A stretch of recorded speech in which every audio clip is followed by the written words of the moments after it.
and it sucks. And being a typical guy, my first thought is not, let's call the exterminator. I'm like, what can I do to get rid of the wasps? So I'm like, hairspray and fire. Now I'm going to end up burning the house down, all these different things. Long story short, we call the exterminator. Because my wife's like, let's call the exterminator. I'm like, no. I'm going to figure this out, man, because I'm a dude. That's where our brains go. Like, certainly I can figure this out. I got my eyes on the nest, and I'm coming up with all these scenarios I could do. And each scenario in my mind ended up with me getting lit up by 10,000 bees that are pissed off. So finally I called wasps. So when we lived in Rochester, and that's where, because we're out in the woods, so you get all kinds of weird things show up in your house. But we were getting, my father does not like stinging insects. All right, he's a tough dude, but if he sees a bee, he's a little girl. I mean, that's just, and he's straight up about it. So we're getting wasps in the house, and we realize they're coming through the chimney. So he pieces together, they obviously have made their nest either at the top of the chimney, the base of the whatever. But he's not going to call an exterminator, right? Because he's a man's man. So he goes to the local hardware store, Heckinger's, be like Home Depot, this is upstate New York, and he bought whatever kind of spray. I don't know what it was, but basically it was one of those super tall cans. And when you looked at the can, it had like a picture of a wasp and a little circle with the bar through it. Yeah. Basically, this is the only point of this product is to kill these things. And it's a spray, but it's one of those sprays where you add the little red straw on the end for the super fine, accuracy thing. So I remember him coming home. So this is during the summer. This was summer vacation for me and my brother.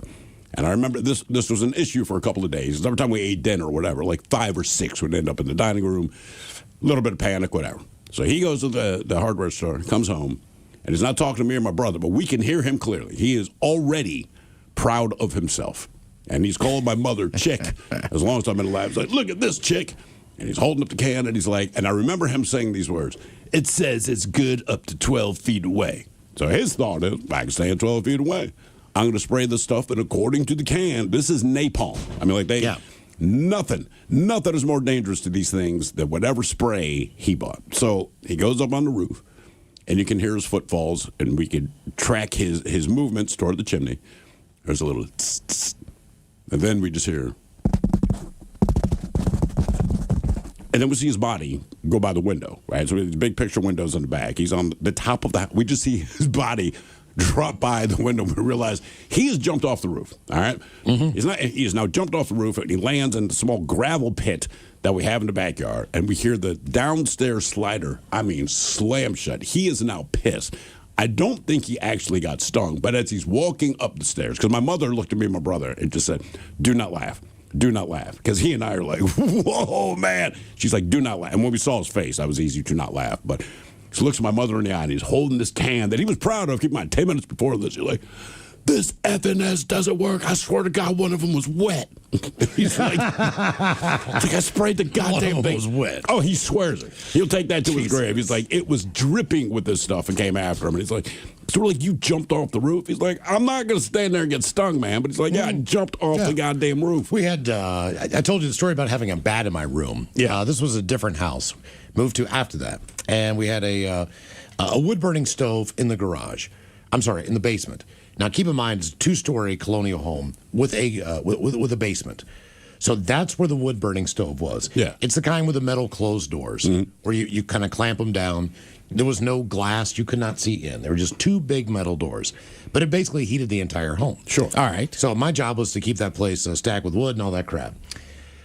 At one point in time, my sister was probably 5 or 6, and she hears something flapping around in there, and she opens the doors. And I remember her telling my mom or dad, she's like, hey, there's a birdie in the fireplace. I wanted to let the birdie go. I could hear him flapping around. It wasn't a birdie. It was a bat. Yeah. All right? But here's the thing. We never saw the bat again. If there would have been a bird. Was there a window down there? No. What I'm saying is it had to, we deducted this. It had to be a bat just based on the fact that if it was in fact a bird, it would be flying around the basement and we would have been able to find and locate the bird. And also birds make noise at some point, where bats do not. This is also an unfinished basement. So there's exposed undercarriage of, of the floor above and all that stuff. You could see all the ductwork from the air. It could have been anywhere up in there. Was it summer? I don't remember when it was. I just know the bat got in that damn thing. It just seems crazy that he came down the chimney. I don't think he meant to. I think like anything else, there's a flume coming out the top.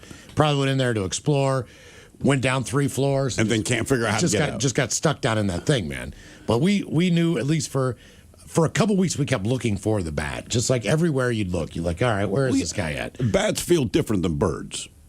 Correct. I mean, they just, they do. Well, you'd see a bird flying around. There's no question about that. But it didn't freak anyone out. You just went, oh, God damn it, man, there's a bird in the house, right? And you had to do what you could to coax it out. A bat, everyone does the same thing. Everyone will observe it, but they all stand 15 feet away. We asked her, and she said it flew out into the garage or into the basement. We're like, okay. And keep in mind, there's still a living room down there, although it's not finished all the way. It just hadn't been drywalled yet, so we still had it was like a kid area. There was a couch, there was a television, all our toys were down there. It's a basement. It's where we played. Yeah. So, I mean, the entire time, anytime we picked anything up, we're just looking for this damn thing, and we can never find it. I had no idea whatever happened to it. I mean, I've been to stadiums where, like, if you have really bad seats, there'll be, like, birds or stuff up top. Sure. But if there was bats, I wouldn't sit up there. No. But see, that's the one that goes back to Spirit Airline. I don't understand how this happened. They are mid-flight, like 3-4 years ago. They're mid-flight. I mean, they're like, wherever they're going, they're going. They're maximum altitude. And a bat starts flying around the cabin. And I'm like, man, I mean, look, Spirit, your reputation is what it is. Oddly enough, as far as people that take Spirit, they like it, but its reputation is terrible. And I'm like, a bat flying around your cabin at 36,000 feet does nothing to help you. What ended up in your house that you did not want in your house? 206-803-ROCK. I mean, you're right. I mean, seriously, like, I'm on a plane. Anything can go wrong. I'm expecting turbulence. Or we might even crash. These are all the things you kind of prepare for. What if they say, ladies and gentlemen, I'm going to ask you to stay calm. That is, in fact, a bat flying around the cabin. Like, come on. I mean, I almost always have like a zip-up hoodie with me when I fly. I feel like that's one of those times I want to put my headphones in, put up my hoodie, and just be like, I'm going to act like this bat's not in here. Yeah, you want to expose as little skin as is humanly possible. Hello, Haley. Welcome to the men's room. Hey. Hola. So this is kind of similar to your bat stories, but a lot worse, I feel. Okay.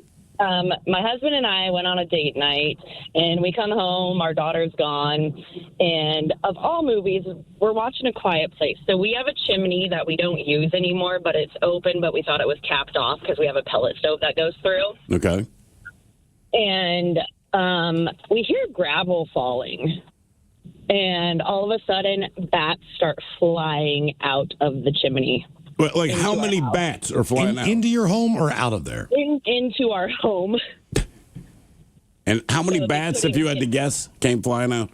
So within a week of dealing with the bats, because they're small and we have very dark brown crown molding, getting dive bombed in the middle of the night, it came to probably about 30 plus bats. So what do you do? Damn. Do you just open up the windows and hope they fly out? We tried that the very first day, and then my husband went and got a net from the garage. My dog was trying to get him because he was a 1-year-old puppy.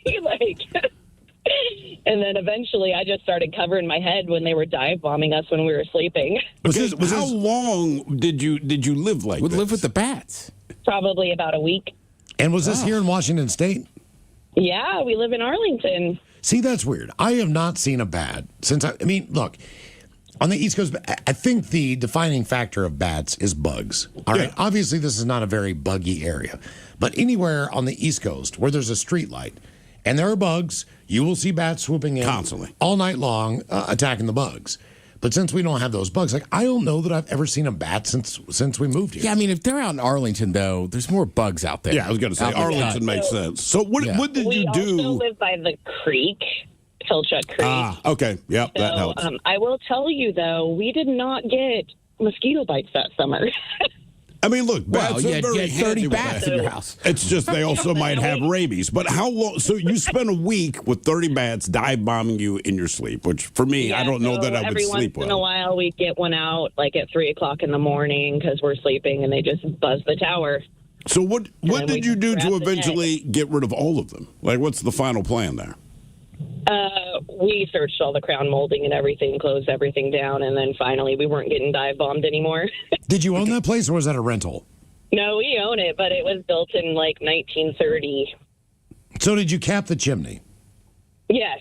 Okay. Oh, that'll do it. All right. Yeah, in those moments, you're like, baby, we're going to part with that money. Go ahead and get this done. So I'm assuming bats are not a protected species here. I don't know.